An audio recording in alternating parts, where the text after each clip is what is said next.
இயேசுவின் நாமத்தினாலே அன்பின் வாழ்த்துதல். தேவன் நல்லவர். இந்த நாளிலும் தேவன் உங்களுக்கு நன்மை செய்கிற கர்த்தராய் இருக்கிறார். ஆண்டவர் உங்களோடு பேசுவாராக. நீங்க எதிர்பார்த்து காத்திருக்கிறீங்களா? தேவன் அந்த சமாதானத்தை, அந்த சந்தோஷத்தை, விடுதலையை உங்களுக்கு கொடுத்து உங்களை எப்பவுமே தைரியப்படுத்த அவர் வல்லமை உள்ள கர்த்தராய் இருக்கிறார். இந்த நாளிலும் அவருடைய வசனம் உங்களுக்கு மிகவும் சந்தோஷமாக உங்களை உற்சாகப்படுத்த போகிறது. நாங்கள் தியானிப்போமா? யாத்திரையாகம புஸ்தகம் 23வது அதிகாரம் 20வது வசனம் சொல்கிறது, வழியில் உன்னை காக்கிறதற்கும் நான் ஆயத்தம் பண்ணின ஸ்தலத்திற்கு உன்னை கொண்டு போய் சேர்க்கிறதற்கும் இதோ நான் ஒரு தூதனை உனக்கு முன்பதாக அனுப்புகிறேன் என்று சொல்லி வேதத்திலே நாங்கள் பார்க்கிறோம். அன்பு பிள்ளைகளே, தேவன் நமக்கென்று ஒரு இடத்தை நியமித்து வைத்திருக்கிறார். அதுதான் யோபு சொல்கிற பொழுது சொல்கிறார், தேவன் செய்ய நினைத்தது ஒரு நாளும் தடைபடாது என்பதாக. தேவரீர் சகலத்தை நீர் செய்ய வல்லவர், நீங்க செய்ய நினைக்கிறது ஒரு நாளும் தடைபடாது என்று பக்தன் யோபு சொல்கிறார்.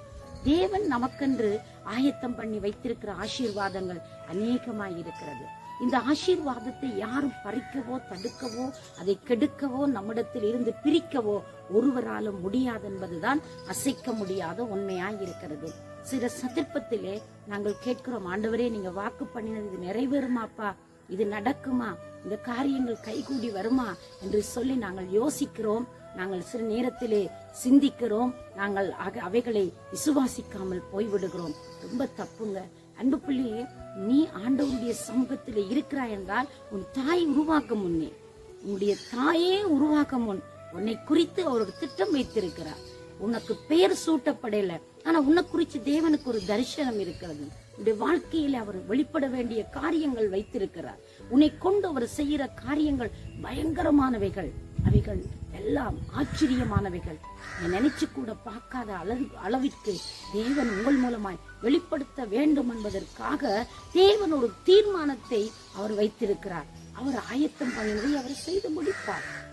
பாருங்களேன், இஸ்ரவேல் மக்களை காப்பதற்கு முன்பதாக அங்கே எகிப்திற்கு யோசேப்பு கொண்டு போகப்படுகிறார். எவ்வளவு ஆச்சரியம்! தம்முடைய பிள்ளைகளை போஷிப்பதற்காக, தம்முடைய பிள்ளைகளுக்கு ஜீவரட்சணை செய்யும்படியாக, தம்முடைய தெரிந்து கொள்ளப்பட்ட மக்களை ஆதரிப்பதற்காக, அவர்களை குறைவின்றி போஷித்து வழிநடத்துவதற்காக தேவன் எல்லாவற்றையும் ஆயத்தம் பண்ணுகிறார். உண்மையிலேயே நம் தேவ சமூகத்தில் சில நேரங்களிலே தேவனுடைய வார்த்தையை தியானிக்கிற பொழுது ஆச்சரியப்பட்டதுண்டு. தேவனுடைய ஆயத்தங்கள் எவ்வளவு அழகானவைகள், எவ்வளவு மகிமையானவைகள், எவ்வளவு மகத்துவம் நிறைந்தவைகளாய் இருக்கிறது. பாருங்களேன், தேவன் ஆயத்தம் பண்ணி ஒரு காரியத்தை திட்டம் பண்ணி அவர் வைத்திருந்தார் என்றால் அதை செய்ய தேவன் வல்லமை உள்ளவராய் இருக்கிறார். சில நேரத்தில் நம்ம முந்தி அவசரப்படுகிறோம். இது எனக்கு இப்பொழுதே கிடைத்து விட வேண்டும், இது இப்பொழுதே நம்மளுக்கு அது அங்கே பெற்றுக்கொள்ள வேண்டும் என்று சொல்லி நாங்கள் அவசரப்பட்டு முந்தி நாங்கள் காரியத்தை செய்வதனாலே சில வேளையிலே மனச்சோர்வுகளை நாங்கள் சந்திக்க நேரிடுகிறது. அந்த பிள்ளைகளை இந்த நல்ல நாளிலே தேவன் ஆயத்தம் பண்ண இடத்திற்கு உன்னை கொண்டு போய் சேர்ப்பார்.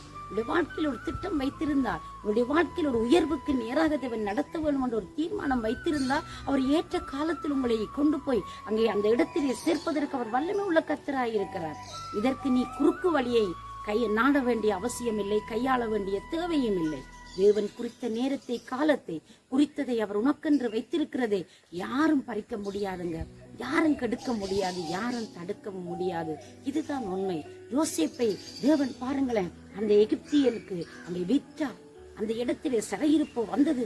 ஆனால் யோசேப்பு அதிகாரியாய் இருக்க வேண்டும் என்பது தேவனுடைய தீர்மானம். அந்த அதிகாரியாய் இருந்து அந்த காரியங்களை சேகரித்து அந்த மக்களை போஷிக்க வேண்டும் என்பது யோசேப்புடைய வாழ்க்கையிலே தேவன் வைத்திருந்த திட்டம். அதுதான் இவனமாய் வார்த்தை சொல்லுகிறது, தேவன் சொன்ன வார்த்தை நிறைவேறும் அளவு அது அவனை புடமிட்டதா. தேவனுடைய வசனம் நம்மை புடமிடுமுங்க, நம்மை அது சுத்தம் பண்ணும், நம்மை அது சுத்திகரிக்கும். அந்த வார்த்தையானது என்னோட வாழ்க்கையில இருந்தான ஒரு உயிர்ப்பித்தலை கொண்டு வர இன்றைக்கும் வல்லமை உள்ளதாயிருக்கு.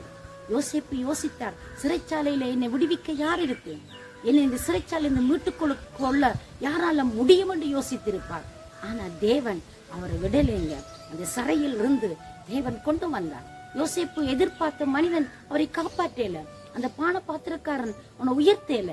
தேவன் அவரை ஏற்ற காலம் வருகிற பொழுது, ஏற்ற நேரம் வருகிற பொழுது அவரை தானாய் அந்த இடத்திலிருந்து கொண்டு வந்து தம்முடைய மக்களுக்கு ஆதரவு செய்வதற்கு, தம்முடைய மக்களை பராமரிப்பதற்கு தேவன் திட்டம் பண்ணினார். இதுதான் தேவனுடைய செயலாக இருக்கிறது. அது நம்முடைய கண்களுக்கு ஆச்சரியமாயிருக்கும், நம்முடைய சிந்தனைக்கு அப்பாற்பட்டது, நம்முடைய எண்ணங்களுக்கும் யோசனைகளுக்கும் மேலாக கிரியை செய்யக்கூடியது. நண்பு பிள்ளையே, இன்றைக்கும் நீ ஆயத்தம் பண்ணின ஸ்தலத்திற்கு உன்னை கொண்டு போய் சேர்ப்பார். நீ அவசரப்படாதீங்க. ஆண்டவர் என்ன கண்டு கொள்ளலே, ஆண்டவர் இந்த காரியத்தை வாய்க்க பண்ணல, ஆண்டவர் என்ன கைவிட்டாரோ என்று சொல்லி நீங்க ஒரு நாள் யோசிக்க வேண்டிய தேவையே இல்லை. அவரை நோக்கி பாருங்க. அவரை நோக்கி பார்த்தவர்கள் பிரகாசம் அடைந்தார்கள், அவர்களுடைய முகங்கள் வெட்கமடையவில்லையா? அவரை நோக்கி பார்க்க ஆயத்தமா? இந்த காலையில உங்களோட பயணத்தை தொடர போறீங்களா? நல்ல ஒரு வேலைக்கு நீங்கள் ஆயத்தமாய் கொண்டிருக்கிறீங்களா? ஏதோ ஒரு முயற்சியில முன்னேறுவதற்கு நீங்க தொடர்ந்து தேவ சமூகத்துல பிரயாசப்பட்டு கொண்டிருக்கிறீங்களா? தேவன் அந்த காரியத்தை பார்க்கிறார். உங்களை பார்க்கிலும் உங்கள் மேலே அதிக கரிசனை கொண்டவர் என ஆண்டவராய் இயேசு. இந்த காரியங்களை எல்லாம் அவர் பொறுப்படுத்தி நடத்துவார். விசுவாசத்தோடு இருக்கிறீங்களா? நம்பிக்கையோடு அவரை நோக்கி பார்க்குறீங்களா? நான் உங்களுக்காக மன்றாட போடுறேன். கல்வியில ஒரு உயர்வு தேவையா? பிசினஸ்ல ஒரு ஆசீர்வாதம் தேவையா? குடும்பத்தில் ஒரு நன்மை தேவையா? இந்த வாழ்க்கையில எந்த பகுதியிலும் எந்த பாகத்திலும் ஒரு உயர்ச்சியும் வளர்ச்சியும் தேவை என்று நீங்கள் எண்ணுகிறீர்களோ அந்த பகுதியில அவர் கிரியை செய்ய இன்றைக்கும் வல்லமை உள்ளவராயிருக்கிறார். அவரை நோக்கி பார்க்கலாமா? நான் உங்களுக்காக மன்றாடட்டும். சர்வ வல்லமை உள்ள நல்ல ஆண்டவரே, இயேசு கிறிஸ்துவின் நாமத்தினாலே உம்முடைய பிள்ளைகள் உம்மை நோக்கி பார்க்கிறார்கள். உம்மை நோக்கி பார்க்கிறவர்களுக்கு ஆண்டவரே நீர் அற்புதம் செய்கிற ஆண்டவர். நீர் உம்முடைய பிள்ளைகளை கனம் பண்ணி காத்து வழிநடத்தி ஆசீர்வதிக்கும்படி இயேசுவின் நாமத்தில் ஜெபிக்கிறேன் என் ஜீவனுள்ள நல்ல பிதாவே. ஆமென். தேவன் தாமே உங்களை நிறைவாய் ஆசீர்வதிப்பார்.